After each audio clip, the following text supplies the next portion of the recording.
श्रियकान्ताय कल्याणनिधये निधयेतिनाम् श्रीवेङ्कटनिवासाय श्रीनिवासाय मङ्गलम्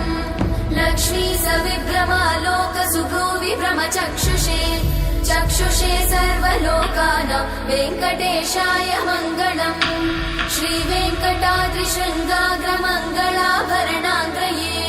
मङ्गलानां निवासाय श्रीनिवासाय मङ्गलम्